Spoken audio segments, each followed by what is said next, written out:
A House on the Bayou is a 2021 American horror film written and directed by Alex Macaulay. The movie is about an unhappy couple and their daughter who go on vacation to an isolated house away from the town to mend their family relationship. However, their vacations turn into a nightmare when the husband pays two people to murder his wife so that he can marry his young student. Let's watch the complete video to learn the fate of the family that is trapped by two shrewd men. The movie begins with a lady named Jessica Chambers, who works as a real estate agent, crying in her house. Her husband, John Chambers, returns from work and, seeing his wife crying, asks her what happened. She does not talk to him and throws some pictures of John with his student named Vivian Ballard on the table. Jessica is aware of her husband's affairs with Vivian. Now that his wife is aware of his secret affair, he has no choice but to seek Jessica's forgiveness. Jessica does not divorce him but gives him another chance, and she says neither of them will tell this to their daughter Anna. John takes Jessica and Anna on vacation to a house on the Louisiana Bayou that Jessica owns. The house is in a remote area about 20 miles away from the town. When John attempts to speak with Jessica during her vacation, she is rude and does not speak to him properly. She throws the car's keys on the floor and tells him to bring veal cutlets and wine from a nearby store for dinner tonight. John and Anna go to the store, where when Anna sees some magazines, a boy named Isaac, who is the grandson of the store owner, calls her. Playfully, he says to her that she resembles his ex-girlfriend. They become good friends while conversing. John does not purchase veal for unknown reasons, although he sees it lying in the store. After the things are purchased, John and Anna go to the counter, where Grandpappy is standing.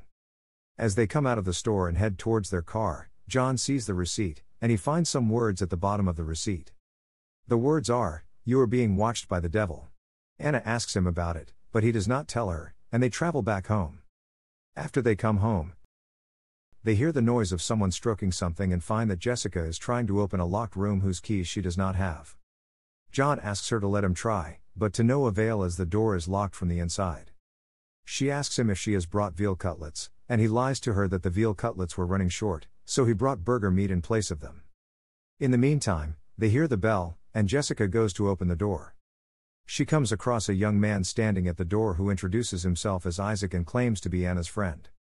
He further says he is the grandson of the store owner, Grandpappy. He says they live some miles from them and that he has come at the behest of his Grandpappy to invite them to dinner at their house that night.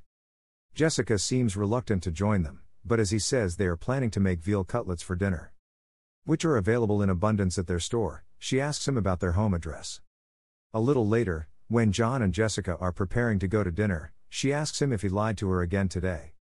He tries to understand her and says he should not believe in a stranger.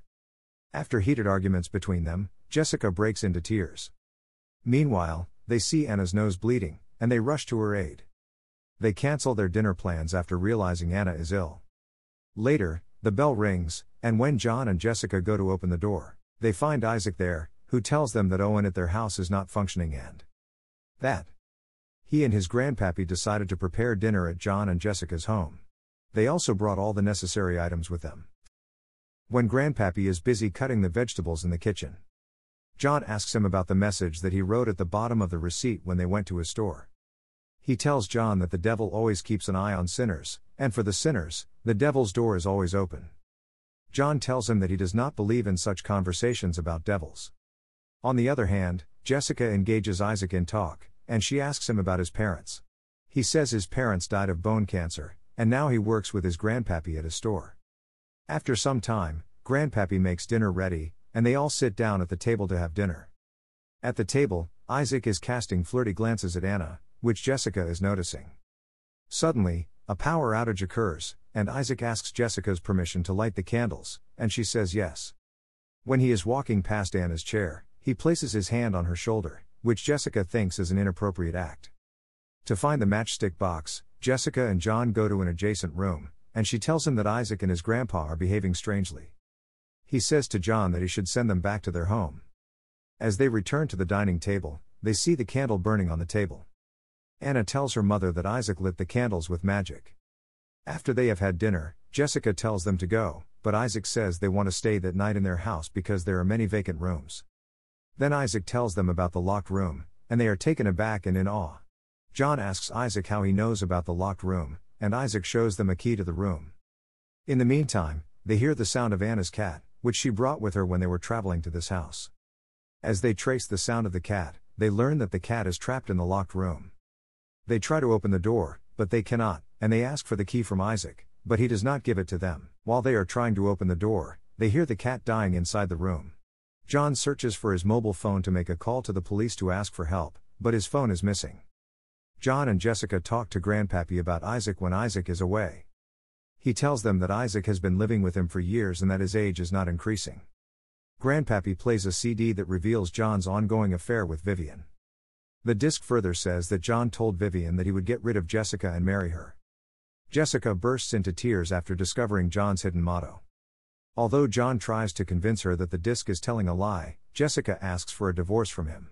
Meanwhile, Isaac comes with Anna's black cat, which is still alive. He forces John at gunpoint to come with him outside. There is a plot twist in the story that reveals more about John's intentions. When John and Anna went to the store to buy veal cutlets, he paid Isaac and his grandpappy to murder Jessica under the pretext of robbing the house. A little later, they come inside, and Isaac tells Jessica that he and his grandpappy have come for robbery. Isaac tells John to enter the locked room, which he has now unlocked with the key. As he goes inside, Isaac locks the room from the outside. Although John cries and begs Isaac to open the door, he does not. The bell rings, and as Jessica opens the main door, she finds Vivian standing outside. It is critical to note that Isaac texted Vivian for a meet-up from John's phone while pretending to be John. Jessica tells Vivian that her house has been attacked by 2 robbers and that she needs her help. Vivian then runs towards her car, and she tries to start the engine, but it does not. Suddenly, the windows also get locked, making her nervous and panicked. On the other hand, Grandpappy takes Anna out of the door and forces her at gunpoint to sprinkle gasoline on Vivian's car. Jessica takes the canister of gasoline from Anna and begins sprinkling it on the car. Grandpappy sets the car on fire, leaving Vivian to burn to death. Meanwhile, finding an opportunity, Jessica attacks Grandpappy with a hammer and kills him instantly. On the other side, John yells at the top of his lungs for help from Isaac. But he says if he wants to get out of the room, he should open a closet lying in the room. In complete darkness, John opens the closet door and cries out in terror. Jessica goes into the house to get her car keys, but she sees the locked room door open. She goes into the room and sees John breathing his last, and his blood is oozing from his mouth. Terrified, she takes the keys and hurries out of the house, and once outside, she sees Isaac taking Anna away in a boat at gunpoint. Meanwhile, Anna sprays something into his eyes, which makes him blind for the time being. Cashing in on the opportunity, Jessica snatches his gun and shoots him dead. After that, Jessica and Anna go to Vierge Country Sheriff Torres to report the events. But the police lady does not believe her. The police lady makes her understand that there is no house there that Jessica is talking about.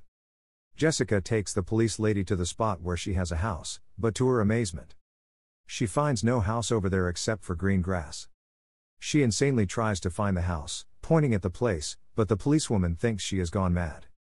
Jessica sees John's wedding ring lying on the grass. On the way back to the police station, the police lady gives her a camera, and she watches a short clip of Isaac telling her that they are following her. Astonishingly, when she looks back in the car, she sees both Isaac and Grandpappy going in their red truck. The police lady tells Jessica that Isaac and his Grandpappy have been living there for centuries, and she says the police know nothing about their whereabouts. According to the policewoman, Isaac is an entity that kills sinners but does not harm good people. The police lady takes the camera from her and hurls it outside the car. Surprisingly, the camera starts burning, and it reduces to ash.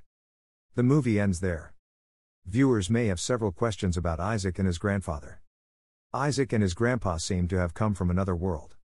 They can be either devils or angels who kill only sinners. John was a sinner because he was cheating on his wife, and that is why they killed him. Thank you for watching. Please subscribe so you can stay updated with our daily movie recaps.